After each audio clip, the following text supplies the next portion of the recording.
I'm now delighted to welcome Frank Abe and Karen Maeda Allman. Frank is the lead author of the graphic novel We Hereby Refuse, Japanese-American Resistance to Wartime Incarceration, which was named a finalist in creative nonfiction for the Washington State Book Award in 2021. He wrote and directed the award-winning PBS documentary Conscience and the Constitution on the largest organized resistance to the camps.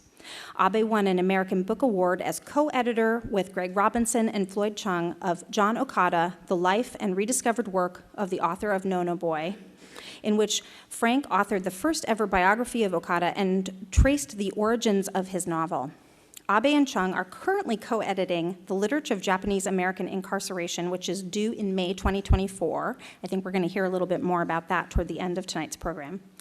And Frank helped produce the first ever Day of Remembrance in Seattle in 1978 with Frank Chin, and together they invented a new Japanese-American tradition to reclaim the history of wartime imprisonment and publicly dramatize the campaign for redress. He was an original member of Chin's Asian American Theater Workshop in San Francisco and studied at the American Conservatory Theater. Frank also worked as a reporter for Cairo News Radio in Seattle and as communications director for King County Executive Gary Locke and Dow Constantine and the Metropolitan King County Council, and as a media aide to Executive Ron Sims. Whew. That's quite a resume. I read the whole thing. But he's going to be chatting with Karen Maeda Allman.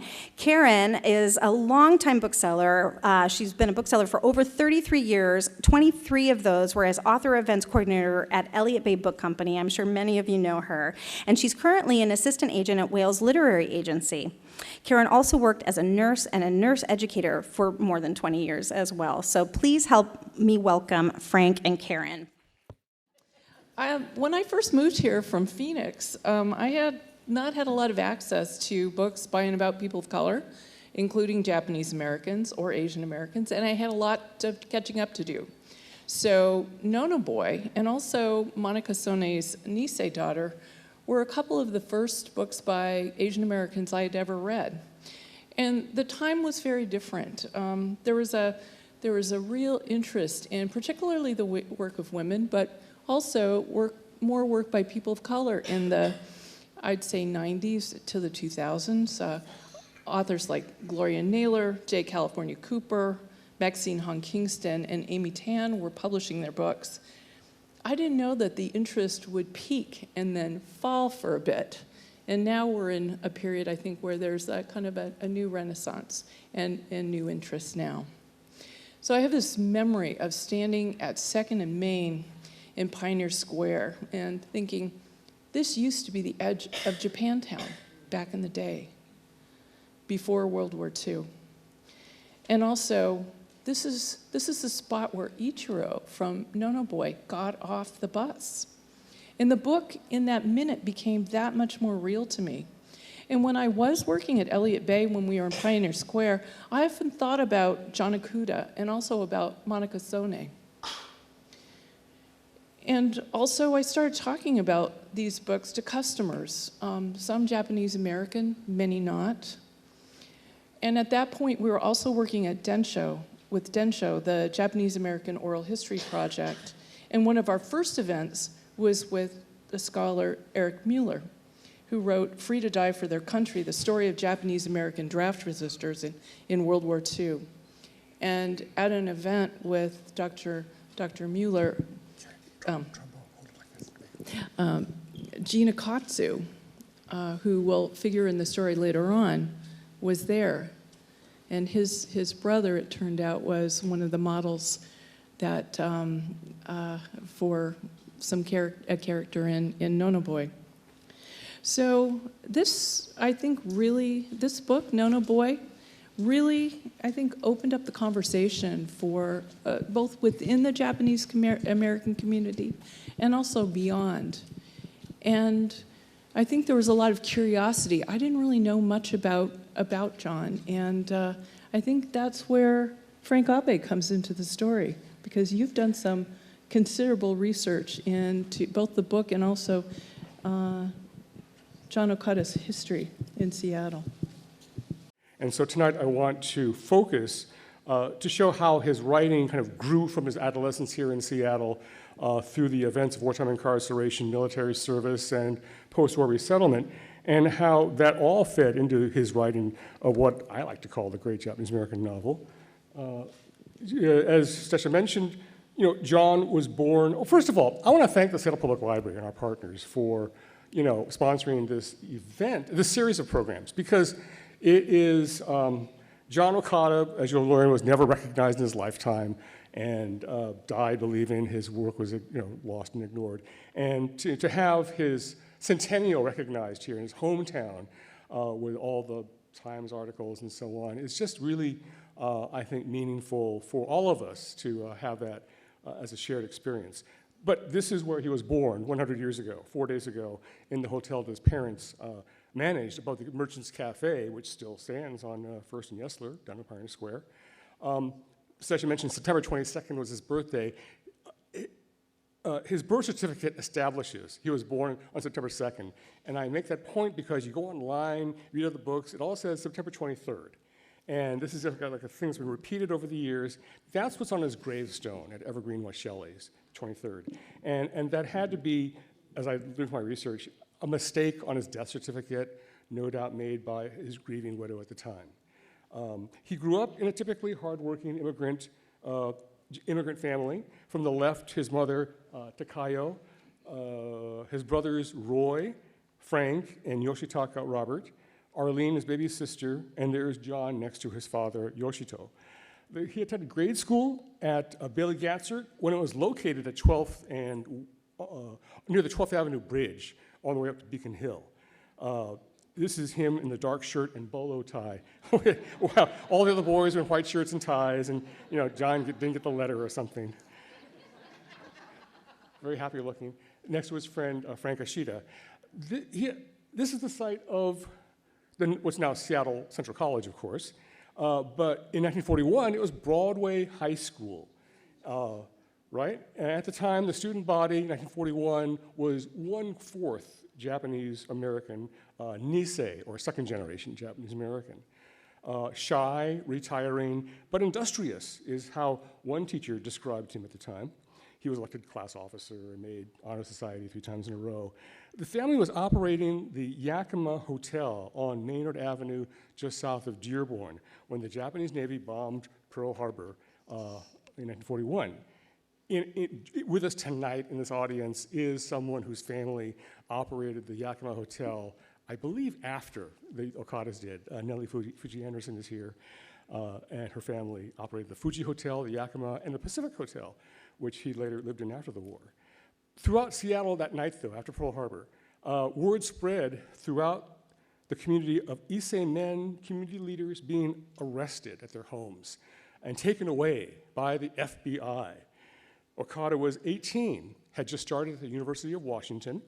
In his bedroom at the Yakima Hotel, Okada had a class paper due, but he was feeling too anxious and confused to organize his thoughts. So instead, he poured his feelings into a poem. This is the first piece of creative writing we have from John Okada. I must be strong. I know now for what war I was born. Every child is born to see some struggle, but this conflict is yet the worst, for my dark features are those of the enemy, and my heart is buried in Occidental soil. People will say things, and people will do things. I know they will, and I must be strong. This is not the voice of a victim. This is the voice of an 18-year-old, but one who has a core, a strong core. Just 4 days later, the University of Washington Daily publishes this poem anonymously on the front page. So, soon the FBI arrests his father too and puts him on a train for the Justice Department camp for enemy aliens at Fort Missoula, Montana. Enemy aliens, I want to say as an aside, because the Issei first generation were forbidden by law from becoming naturalized US citizens, as any white or African American could do at the time. Only Asians could not become naturalized citizens.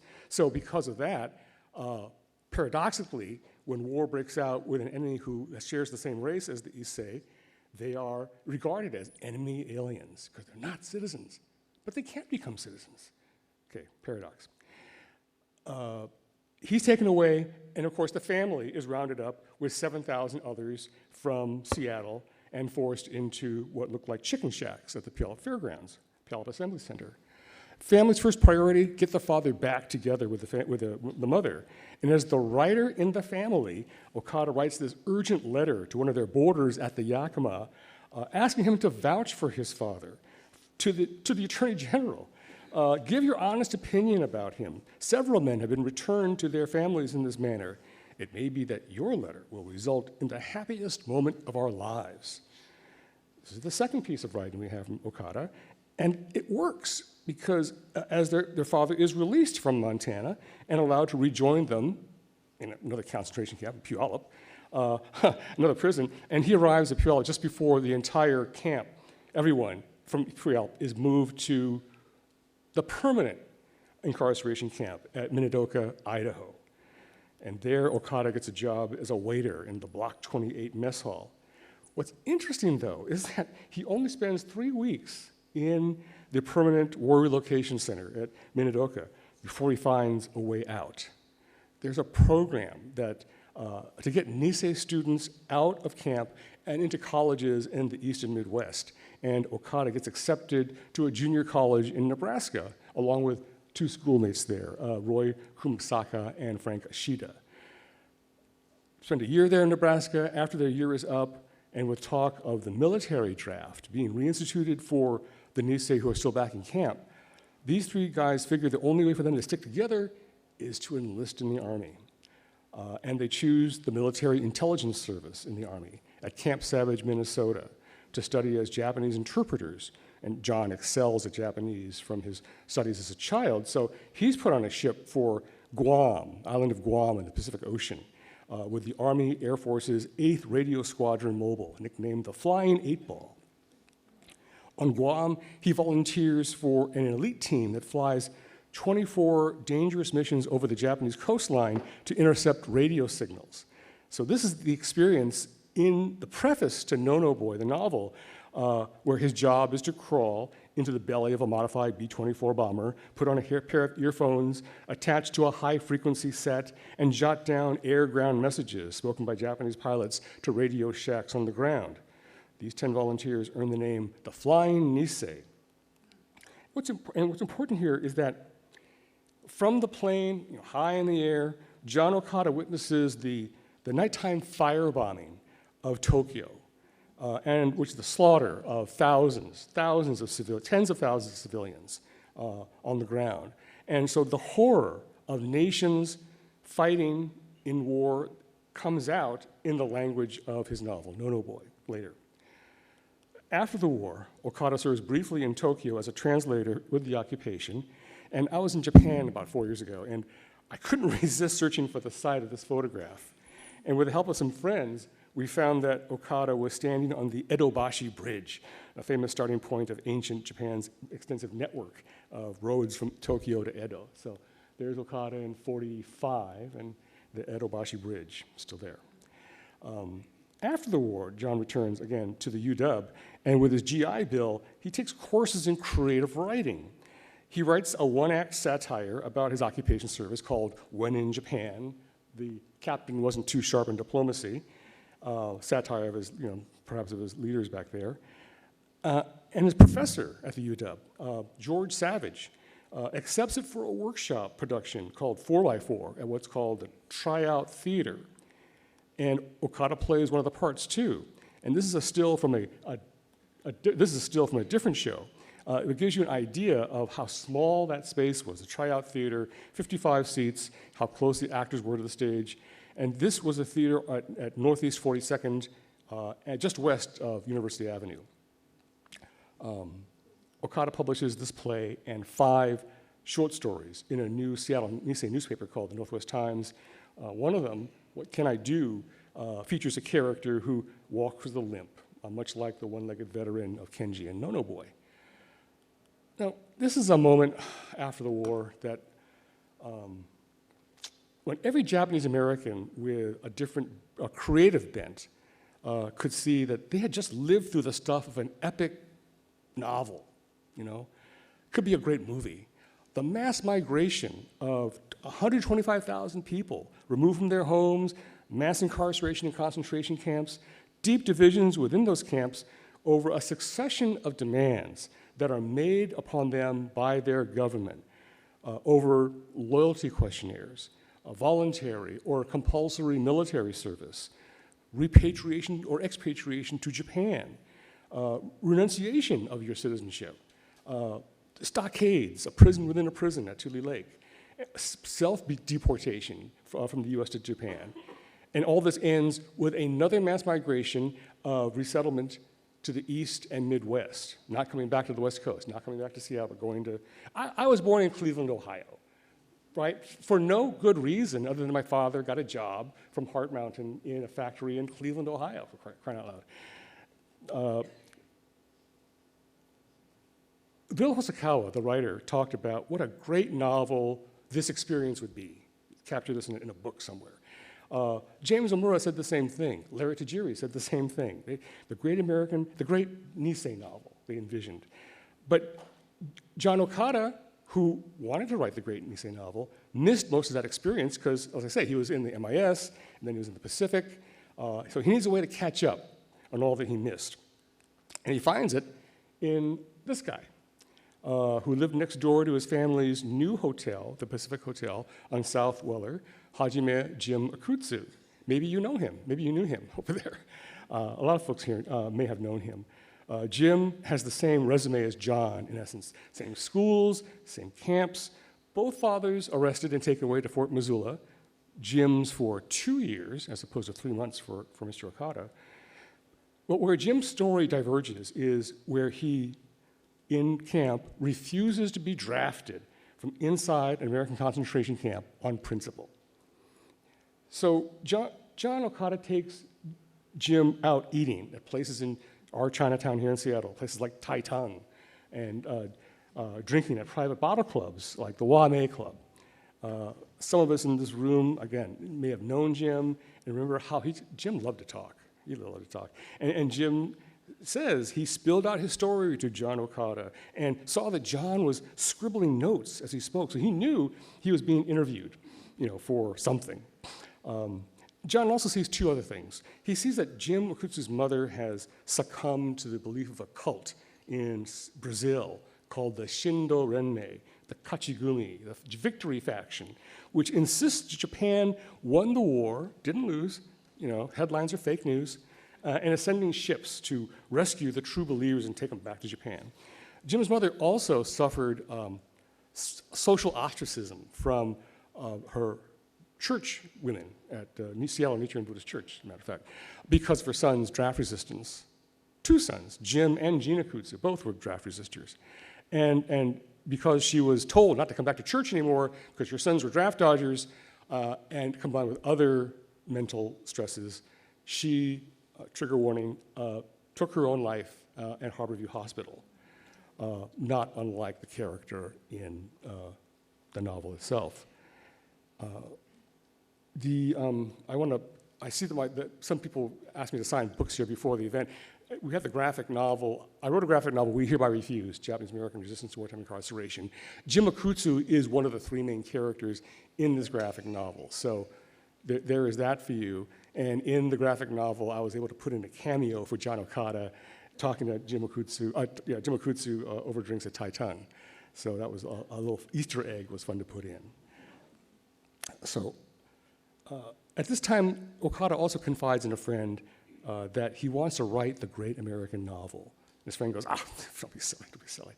But John wants to write this novel. But first, he goes on a road trip. John drives his brother Roy and an army buddy to Los Angeles to check out job opportunities and see the sights. And I tell the story as a way to show you these photographs of this big black Oldsmobile that Okada buys. It's, in fact, the same make and model of car, the black Oldsmobile, that in the novel, the fictional Kenji is very proud of buying with his veterans benefits, right, after the war. So here's Okada with the big black Oldsmobile. Here's Okada with the big black Oldsmobile getting gas on the way down to LA. Here they're making a stop at Grauman's Chinese Theater in Hollywood. tourists, being tourists. So he's living a life, but he's not yet on a career track after the war. So he decides that he needs to qualify as a high school English teacher and goes to Teachers College, New York City, for a master's degree in English. And at this desk, he is said to have sketched some early scenes for his proposed great American novel. At the college, he meets Dorothy Arakawa as a translator. They get married here in Seattle, have 2 children. I considered in the book captioning this photo the happy couple. That seems a little mean, though. Teaching didn't work out for John, so he comes back. He's in Seattle, goes back to the UW, and gets another degree in library sciences. And in 1951, he gets a job here at the Seattle Central Library, when it was a Carnegie Library. So, John Okada Centennial, 100 years. John Okada was actually working like upstairs on the 4th floor, 80 years ago, upstairs in the 4th floor business reference section. As his first real career job. He's mentored by the founder of the business section, a woman named Doris Mitchell, who mentors him. But John throughout his life, he worries about money. We all do. I mean, you worry about money and supporting his family and am I making enough? And he needs more than the Seattle Library can pay at the time. Sorry. So in 1953, he packs up his family in that black Oldsmobile and moves to a higher paying job at the Detroit Public Library. This is the business and reference section, business and commerce division where he worked. And it's in Detroit, in the top floor study of this home on Belden Avenue, that John Okada finally finds the time to write that great American novel. It's not unlike a lot of homes in Beacon Hill, actually. It must have felt very familiar to him. It's 10 years later, it's 1955, right? The war's over in 1945. But he takes out his notes with Jim Okutsu and his memories, and he writes the story. But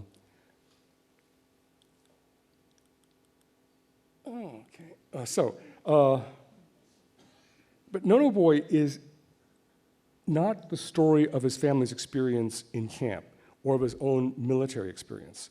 It's the opposite experience of someone like Jim Okutsu who's convicted of draft evasion and comes back to Seattle after serving 2 years in prison at McNeil Island down near Tacoma. It's a way for him to cut to the heart of the incarceration experience, which we'll talk a little bit more later. So again, in this home in Detroit, this man is writing a novel about his hometown of Seattle and what maybe being away from the city for so long and being forced to work harder to conjure up images, conjure the feeling of the city of Seattle on the page may have helped him work harder to create the feelings that we have in the novel in front of us. He recalls the sights and sounds of the place in the novel. The clock tower of King Street Station opens the novel. The Wonder Bread Factory on Jackson and 18th. The Wame Club on Maynard Avenue and Maynard Alley and King Street, right around the corner from Chinatown, which is the model. The Wame Club is the model for the Club Oriental of the novel, where people of all races mix and mingle and where the big fights and the tragic climax occur. His friend's Puget Sound Hotel, which sits across the street from the Yamada grocery store, the fictional grocery store where all the action in the novel takes place, is there. And this corner of 6th and Dearborn, I like to imagine that this grocery in the left-hand corner is the one that Okada imagines as the Yamada grocery of the novel. If you're wondering that today, that's near the edge of the Owajimaya parking lot right there. So the book is printed in Tokyo, and copies come to the US via sea mail around May of 1957. And it gets some good reviews in Saturday Review and other big magazines. But the world isn't ready for, as the flap says, an explosive, revealing story of the Japanese Americans in the United States with this mop-haired figure burying his face in his hands, crossed with ugly splotches of barbed wire, and the book doesn't sell. His publisher complains that Japanese American audience that they thought would be enthusiastic were not only disinterested, but actually rejected the book. So Okada's got to keep his day job, right? He switches careers from the library and gets into the burgeoning aerospace industry in Michigan with Chrysler. Not Chrysler, the automaker, but Chrysler had joined what Dwight Eisenhower would later condemn as the military-industrial complex. Chrysler got in the business of building warhead missiles, and John Okada gets a job as a technical writer with one of his big projects, writing an in-house history of the Redstone missile project. He quickly moves up the ranks there and is lured away to Southern California by Hughes Aircraft. So he picks up his family again in the black Oldsmobile and moves across the country, suburban tract home in Fullerton. But after 2.5 years, he decides to quit the aerospace industry and writes a blistering satire of wasteful defense spending called, it's published in an industry journal called Armed Forces Management. And even in this essay, and this is where this is leading, is this essay, The High Cost of Proposals and Presentations.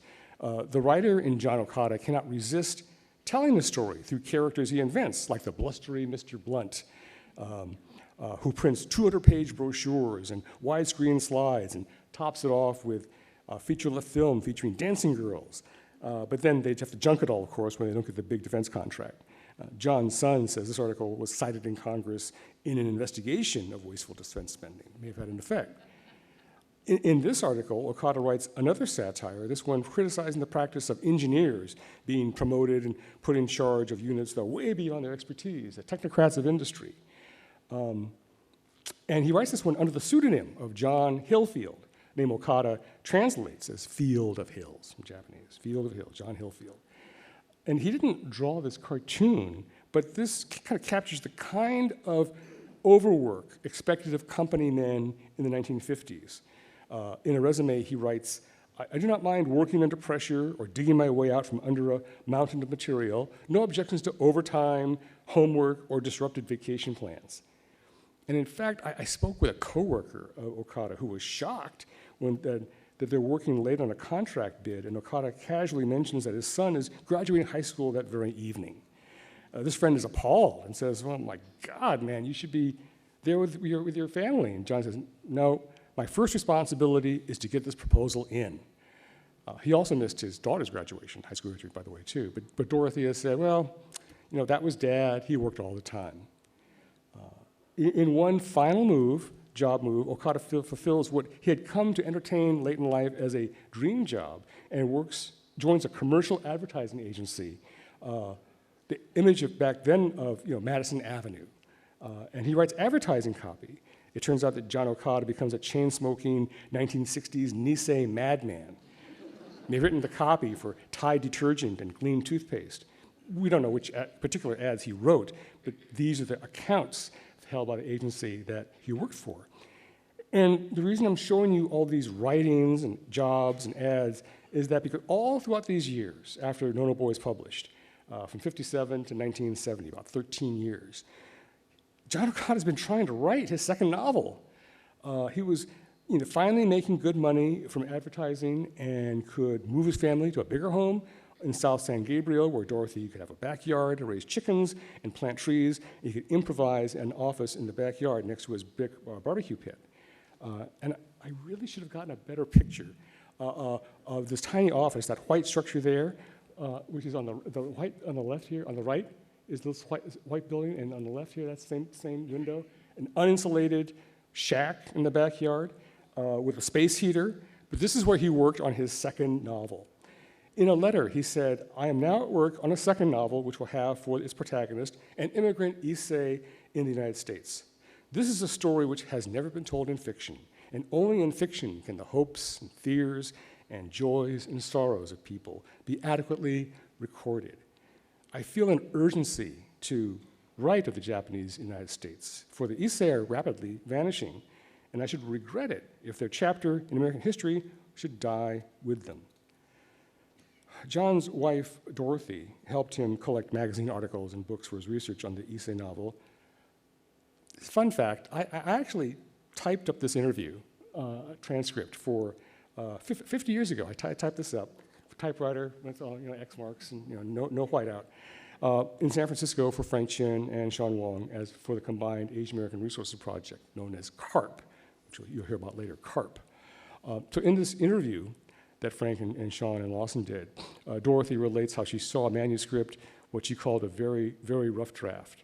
So now I'm going to share with you everything we know about John's second novel. She says it starts out with an Issei aboard a ship from Japan, arriving in the US and jumping overboard, presumably into Elliott Bay, and swimming to shore. Then he was told to look for the tallest building that you can see, presumably Smith Tower, and walk in that direction towards Smith Tower until you come across the sight of soy sauce barrels on the sidewalk, these big casks of soy sauce. And this was the way that the protagonist, an illegal immigrant, if you will, could identify where there were Japanese living, of course, Chinatown, Japantown, and he might go in and ask for help. Soy sauce, look for the soy sauce casks. One other scene was at the immigration detention station on Airport Way with the arrival of the Issei women as picture brides, right, famous picture brides. The inspectors, immigration inspectors would make them, and this is apparently in John's short story, would make them open up their kimonos to make sure that they weren't pregnant, that they weren't trying to bring in, into the country while pregnant, the 1900s version of having an anchor baby in the US. But for one reason or another, John never finished his second novel. In all the years of overwork, fried foods, smoking, right, caught up with him in 1971, and Okada died of a heart attack at the age of 47. 47? To me, that seems so old now. It's 47. And this is the last photograph we have ever found of him. If he lived to be 100, his birthday would have been, I say, 4 days ago. So, died in 1971, 47. Just a few months later, in 1971, 4 young Asian American writers in San Francisco found a copy of his book and wrote to the publisher and learned the author lived in Los Angeles, Pasadena. And so I'm going to stop there and let Karen pick up their story from there. So thank you very much. So Shawn was an undergrad at UC Berkeley. Shawn Wong is now, has for many years, he's a novelist and also taught writing at the University of Washington. But way long time ago, he was dreaming of being a writer. He was an undergraduate. It was the 1960s. He's looking for evidence of any Asian American writers. He's not finding any. They were there, but the work hadn't been done yet to find them. And so he and his friends, Frank Chin, Jeffrey Paul Chan, Lawson Anada, I think Frank also, Frank Abe. Okay, later, you came later, okay. We're looking in used bookstores, as we do, trying to find that history. And so they looked, and in a used bookstore in San Francisco, they found a copy for 50 cents in a box. They took it home, and pretty soon they read it, and they got very, very excited. And as Frank was saying, they did a little research, tried to figure out where was he, and I think didn't he look in the phone book? Oh yes, okay. So anyway, so he went looking for Frank Okada, and I think. Sorry. John Okada, Frank Okada is actually his brother, the painter, but they're looking for John Okada, and I think now we have a short clip of Shawn telling this part of the story. Thank you, Lisa. Okay. And so we decided, the 4 of us, to try to find Okada. And in the letter it said he lived in Los Angeles, and so being great literary researchers, we looked in the phone book. And there he was, John Okada. So we called the phone number. And his wife, Dorothy, answered the phone. And we said, we just read John's book. We're a bunch of writers, and we'd really like to talk to him. We'd like to interview him and learn something about his life as a writer. And we're collecting, Asian American authors' books, and we're working on an anthology of Asian American literature. And she told us over the phone, you're too late. John died a few months ago, heart attack at age 47. And we said, well, we want to come down anyway. Right? So we flew down there. And in the correspondence file with Charles Tuttle, Okada mentioned, actually in this letter, mentioned that he was working on a second novel about the first generation Japanese Americans, the Issei. And so when we when we met Dorothy, we asked her about the second novel that Okada was working on. And she said, she sat there for a second and she said, I offered all of John's papers to UCLA, but they had never heard of him. And so I burned everything. I had the same reaction. I wanted to choke her. Yes, she's the wife of John Okada, but I wanted to choke her or cry or do something, right? And so we decided it was our mission, to not only record the lives of these writers who came before us, the generation before us, but we also wanted to get their work rediscovered, get their work republished. Because they were part of American literature. And so eventually in 1974, the four of us authored the very first anthology of Asian American literature. That's us pretending we're a rock band. So there are many more wonderful stories like that, and I have to say that book became IE. That book was one of the first 10 books that was published in the first year of Howard University Press. So historically black college, University Press is who originally published IE. And then later, now that book is still in print because the University of Washington Press has brought it back. So after the success, they had some success with that book, with IE, and they decided, okay, so there's all sorts of excerpts here. Let's publish the real books. Which books should we publish? So of course, No No Boy is at the top of the list. And so they decided to ask the University of Washington Press to publish this book. And so they went and met with the University of Washington Press. They were turned down. Shawn was incensed, thinking this is a great novel. It's set in Seattle, University of Washington. He was a student here. What are they thinking? So he's, in his Shawn Wong fashion, and you'll see this happen again, initiates a letter writing campaign. So many, many letters get written. University of Washington Press says, okay, we'll publish it, but you have to come up with $5,000 to foot the bill. So Shawn gets really mad, and he and the rest of the CARP guys decide, no, we're going to publish this thing. So what they do is that they find a donor to come up with half that amount. And so they have that in place. And then they're trying to, he's unemployed. He has no idea where he's going to come up with the money. But then he thinks, okay, I'm going to talk to this columnist at the Pacific Reader at the Japanese American Citizens League. And that columnist not only published a little information about this book and the effort, but also had an offer. If you send a check to Shawn, you can get $2 off.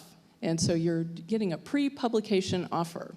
And the book was $5.95, so they were not making too much money. Well, all of a sudden, letters and checks start coming. There's all kinds of stories. And Shawn talks about how a lot of them came from Gardena, California, which was a big Japanese American community. And there were more and more, and he could see the addresses, one address, the house next door to that. He saved all of these letters, and they are available in an archive, which is going to be available online soon, which I just was so excited. And so apparently 95% of the people doing the pre-orders were Japanese Americans, so apparently people had heard about this book. He sold out of the entire printing of 3,000 and then had to print up every invoice and pack them all himself and mail them out in San Francisco at Christmas time at the post office. And here's this is what it looked like at that point. This is the CARP edition. So the next step was to get into bookstores. And Shawn, by this time, had moved to Seattle. He saw, he had another 3,000 books in his car trunk of this lovely Mustang he owned at the time. And he thought, okay, there's this store, Wajimaya. And so he got together 10 copies, and he thought, I'm going to meet with the Wajimaya head and see if maybe they'll sell them at the check stands. And at this point, Wajimaya still had its own bookstore. So he had a meeting with Tomio Moriguchi with his 10 books, and he started talking, and Tomio said, I'll take those 10 for myself. My aunt has this book, and she has never let me borrow it. So you come back with more books, and we'll sell those. So, and then after that, when all this was going on in the campaign at University of Washington Press, Mayumi Tsutakawa, who was then a reporter for the Seattle Times, wrote a little letter, wrote an article about this in the paper. And then the University of Washington Press came calling again and formally apologized and said, we really want to publish this book. And you know what Shawn said? No. He said no. And he said, instead, why don't you publish these other books that we've had in this anthology, Monica Sone's book, Nisei Daughter, Carlos Bulasan, America in the Heart, and other books. And those books are still in print from the University of Washington Press, by the way. So after this all went down, by 1979, Shawn was ready to sign over the rights, and the University of Washington Press has held the rights since then. And in fact, there was a new edition in 1994, and Ruth Ozeki wrote a new foreword, and there's also a lovely new cover by Jillian Tamaki. So really beautiful, beautiful new edition. And also there's an article in there by Frank Chin talking a little bit about the history of the book and John Okada as a not very well-known author. So then, we're kind of going along. We're selling this book. It's very interesting. Fast forward to 2019. Penguin Classics announced that they're republishing Nono Boy, and they're claiming it's out of copyright, so it's in the public domain. Didn't contact Shawn, the Okada family, or UW Press, which is still happily publishing this book. And it turned out Shawn, who never throws anything away, had the original copyright paperwork.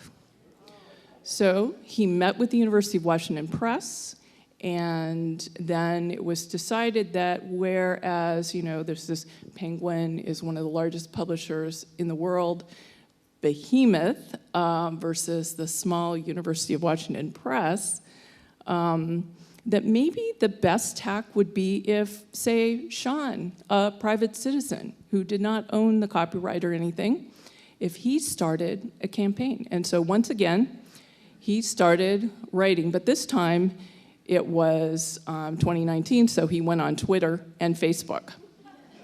And he started writing, and he started what he calls a public shaming campaign. And probably some of you saw that, and all of a sudden it was like, what's going on? And then there's all this commentary. And he laid out the story. He showed a photograph of the contract. And also noted that virtually every Asian American writer writing today had read that book. And they started weighing in. Viton Nguyen, David Henry Wong, and others. Bookstores got into it and said, we don't want to be carrying this book that there's a copyright dispute. So Elliott Bay, Third Place, Finney Books, University Bookstore, all were sending the books back. So kind of along the way, the New York Times picked up this story. And so all of a sudden there's a lovely picture of Shawn Wong and this complete story in the New York Times. The LA Times covered it.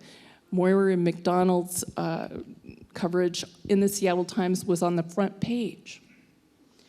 So there's basically some various things happen. The publisher reaches out with an offer, claiming, again, the copyright, it's out of copyright. There's an offer made, it's not really good. So, and then amidst all of this, suddenly a law professor from Columbia University reaches out. She is a specialist in copyright and intellectual property, and her name is Jane Ginsburg. And you might recognize that last name because she is the daughter of Ruth Bader Ginsburg. So it did not go to court, but then Penguin Press graciously there was a step back, and what happened was that though they had already started shipping this book, they agreed to take those books back, and also Penguin Random House ceased publishing No No Boy in the United States, but is just publishing it in international markets and paying royalties to the University Press for those books and also to the Okada estate. And so it came to a good, there's a happy ending there. So, and I think that we kind of came full circle, and the publisher of Penguin Classics actually joined us for a reading at Elliott Bay for the UW Press reissue of IE. And that was in 2020, just before the pandemic. And they are publishing many wonderful books, but I'm really glad that they were able to come to agreement and do the right thing for this book, which is to respect the copyright and the family and also the press that for many years has been such a great steward of that book. So that's kind of what I have for Shawn's portion of the book. It's interesting to think about books having a biography. There's a lot more to this story. This is kind of my oral account. There's going to be other accounts too, I'm sure. And I also want to mention that many of the things that Frank was talking about are in the biography that he published in this book, John Okada, and there's also some wonderful critical essays in here as well if you want to know more. And so I have a few questions for Frank, and then we're going to ask for audience questions. So the first one was, and I don't know this story, when did you first encounter No No Boy? And what were you doing then? I just graduated college in theater arts and gone to San Francisco to work with Frank on the Asian American Theater Workshop. And young and stupid, and really fortunate to fall in with this, this at the emergence of Asian American theater and Asian American literature. The IE had just come out, the anthology, which is on sale over here, and they excerpted chapter 5 of John Okada's No No Boy, and that was my awakening to it. I'd actually seen a copy of the book in the Kinokuniya bookstore in San Francisco, Peace Plaza, and I looked at the back cover and I go, oh, barbed wire and draft resistor and a one-legged veteran who lost a leg in the war. That doesn't sound very good. And I put it down. I can't believe it. First edition copy, I put it down. I had to pay like $100 for it later on for a first edition. I can't explain what draws me to the book. I mean, it is just a great novel and is the Japanese-American novel because it goes for the gut and then twists it. There are many fine Japanese-American novels, then and since then. But this is the one that, in my view, tries to take it all in, all the pain and all the unexpressed and suppressed rage and anger of the Japanese-American community at what happened to them in World War II. And he takes it all and shoves it all down and then spits it all back out through the character of this guy who refuses the draft. And so to me, it's not a novel just about, oh, he answered no on these 2 questions in a questionnaire and blah, blah, and it's this small little story. it's a big story. I think his genius is in picking this one character who's a pariah inside a pariah race and telling his story, from the inside out that way. So it was the authenticity of the language, and being an actor at the time, I thought, oh my God, this is a great text, and I'm going to reject Shakespeare and Chekhov. I try to do Ichiro's monologues. The novel has these great spinning monologues, internal monologues. And I said, I'm going to try it as an audition piece, my little scene study. And it was okay. It was okay, angry young man, et cetera. But I know now that I didn't know enough about the subtext or the history and what I say, the expressed rage, the suppressed anger and rage of the community and all that. And so it kind of was my entry point into interviewing Japanese Americans who were in camp, discovering the real draft resistors, and the Heart Mountain Fair Play Committee, who had principled resistance. Ichiro Yamada is an emotional. No. He says no emotionally.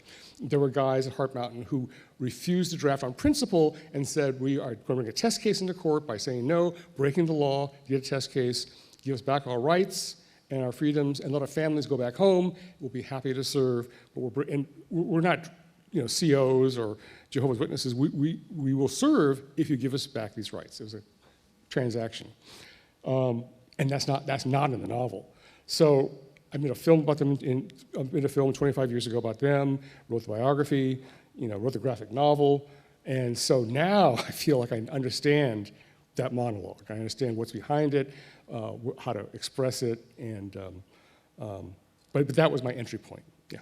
So around what year do you think that was? Oh, it was 1974. 74. Yeah, I came to San Francisco in 73, and IE came out in 74, and I was around in 1976 when Bob Onodera, the book designer, was designing the paperback. And it's my opinion, the book designer, Bob Onodera, did the cover for Shawn and Frank, and he was taking pictures at our theater workshop. And I was in a play called Honey Bucket at the time. And the show had stark lighting, down spotlights. This is very much, I believe, a picture of myself in that production that Bob took and used for his graphic design. It's become more obvious when you see without the flags in the eyes, but yeah. That's my long history with the novel. And it was a really interesting time. I mean, a lot of people in the Japanese American community did not want to talk about the incarceration. I think we were still calling it the relocation or something like that then. In my family history, my mother came later, but people really did not want to talk about it. They didn't want to talk about it to their own families, much less talk about this no-no thing. So it was something that was like part of the conversation, but was kind of an undercurrent, I think, in the community that I lived in. And so to me, it's not surprising that people kind of held this book at arm's length. And the publisher that published it primarily has published Japanese novels and also commentary. They're still in business now. But to see its popularity and interest in this book grow so much over the years, it's just amazing. Yeah. I think Frank is reminding me this is a good time to start the Q&A. I want you to know that we were apparently one of the few people that bought this book at Frank Ishii's bookstore. David Ishii, yes. After we moved, David Ishii, right? David. After we moved here in 1967, which is when we were married. And I looked it up. I think we paid $2 or $3 for it. And I looked it up at a bookstore, and it's now worth $5,000 or $6,000. So yeah, I saw the $6,000 listing. That's a little high, but yeah. But yeah, David Ishii Bookseller had a bookstore at First and Main in Pioneer Square, and he was the early champion for John Okada's legacy. John Okada's father and brother would hang out in the bookstore and just shoot the bull with David. And so David had a framed photograph of John when you enter the bookstore, it's right there in the front, like a little shrine to John Okada. And when David passed, he bequeathed the photograph to me. So the book cover, this is the photograph in David's store, this is an actual scan of the photograph that was in David's bookstore for the life of David Ishii Bookseller. This is actually the photograph in David's store. It was a mess, yeah. but he knew everything was. Yeah, it was a comfortable mess. We're up here now. Hello. We have a question. Hi. I was wondering about what the discrepancy between the response within the Japanese American community to the book was when it was first published versus like when you guys were talking about the reviews from newspapers. Yes. I have the edition from the 70s, and just in the introduction, it makes it sound like the book was sort of rejected, I guess, by people. It was rejected. Charles Tuttle, the publisher, said that they thought the Japanese American community would embrace it, and no sales there at all. They took out ads and stuff. My response, as I say, I looked at the cover and I thought, oh, it's ugly. This barbed wire and a guy in angrity and a one-legged veteran, and it didn't seem pleasant. It wasn't uplifting, and so, but as Karen was saying, it was a time in the 50s, I think 50s especially, when Japanese Americans lay low. It was still too fresh after World War II. The memory of Pearl Harbor was still very strong, and it was a period when we became quiet Americans.